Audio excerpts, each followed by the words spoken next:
Hey everybody, KMO here with another Out of My Head video, and today's got to be a quick one because I'm going to be working on the Geb comic strip all day. Last week's installment, in fact. This one has been a real anchor, a real drag on me. I don't think the finished product will be a drag. The process of creating it has been a drag. Do check it out though, geb.io is the website. Alright, so the Communist Chinese Party, astroturfing, artificial intelligence. These are the topics of the day, at least for me. So I'm going to start off by reading a little bit from an essay that came out just today. It is from Shelley Palmer. I don't have a ready to go bio for Shelley Palmer. He's just somebody who writes on the topic of artificial intelligence, and I'm on his mailing list, so every now and again something by him on a topic that interests me pops up in my inbox.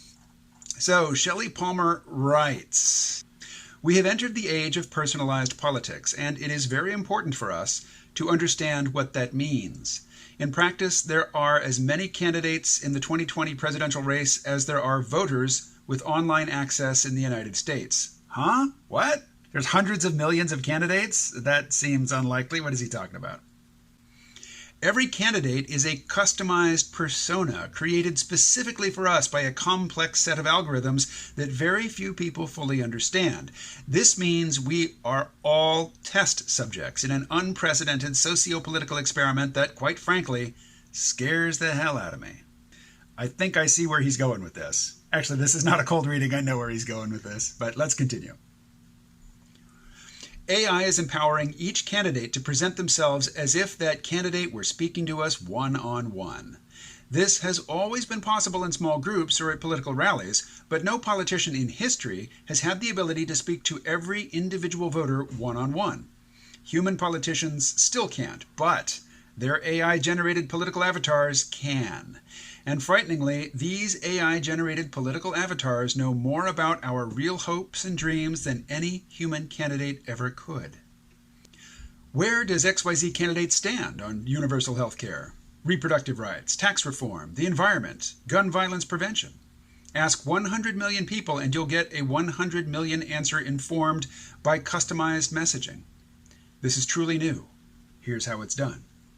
And then he goes on to describe how basically all the things that make our digital tools useful to us also collect surplus data about us, where we are, who we're talking to, what we like, what we paused on as we were scrolling through our social media feeds, which images caught our eye, which of our contacts on social media whom we don't make any overt expression to are our secret romantic fantasies, or at least fancies. All of this information, our mouse movements, our eye movements, soon, whether or not our pupils are dilated, our heart rate, our galvanic skin response, all of this information is being collected, it is associated with us, and it is being analyzed to determine where our buttons are, how we can be manipulated, how we can be approached, what a message can be wrapped in so that it can be delivered to us in a way that we will accept it and embrace it. This is a new science, but it is rapidly advancing. Basically, it all comes down to algorithm-enabled, big data-nourished social control on a personalized scale. So, given that that's what we're talking about, I did a video a few weeks back about when I watch TV which is aimed at boomers, I can see the propaganda. I can see the psychological manipulation writ large. It's just obvious because it's not aimed at me. It's aimed at somebody else who was raised in an earlier, simpler time when it comes to, message customization. But surely there is algorithmic manipulation aimed at me that I don't see, that is sophisticated enough that it works on me undetected. And is any of that responsible for my advocacy of the candidacy of Andrew Yang? If you haven't seen that video, Andrew Yang and mind control or something like that, I'll try to figure out how to place a link there, something like that. But you can find it easily enough. So to close out, first, if you've watched my last couple of videos and you've read the comment threads underneath them, I have just discovered something which is years old, and it is an organized astroturfing campaign by the Chinese Communist Party, which has been called variously the 50 Cent Party or the 50 Cent Army.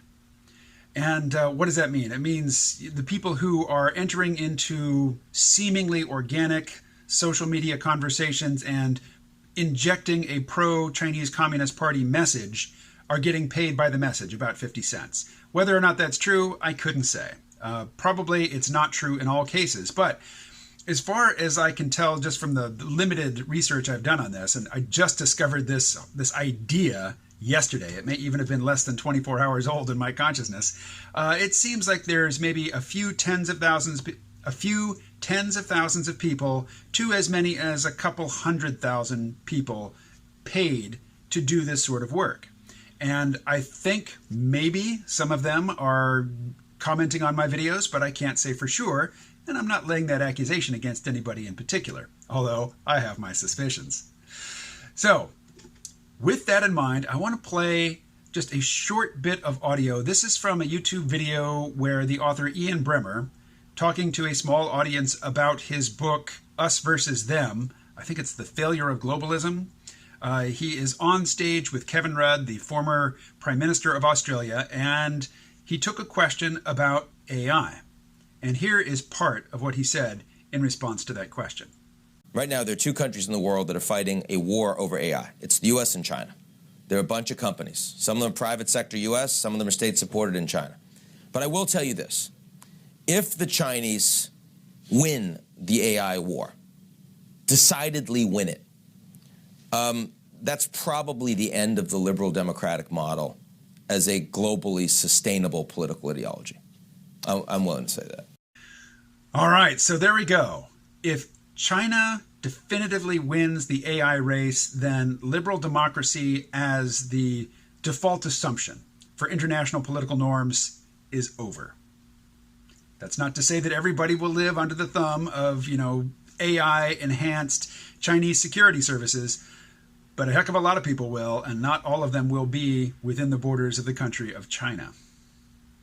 So, I eagerly await the 50 Cent Party and fellow travelers' comments in the comment section below.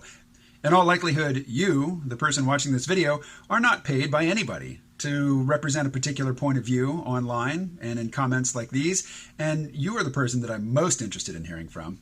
So please do comment below, and I should say this in every video, and I always forget. Like, subscribe, and most importantly, I think, share. Share these videos with people who are having conversations on the topics that I'm covering in these videos. When I think of online discussions, I think of Reddit.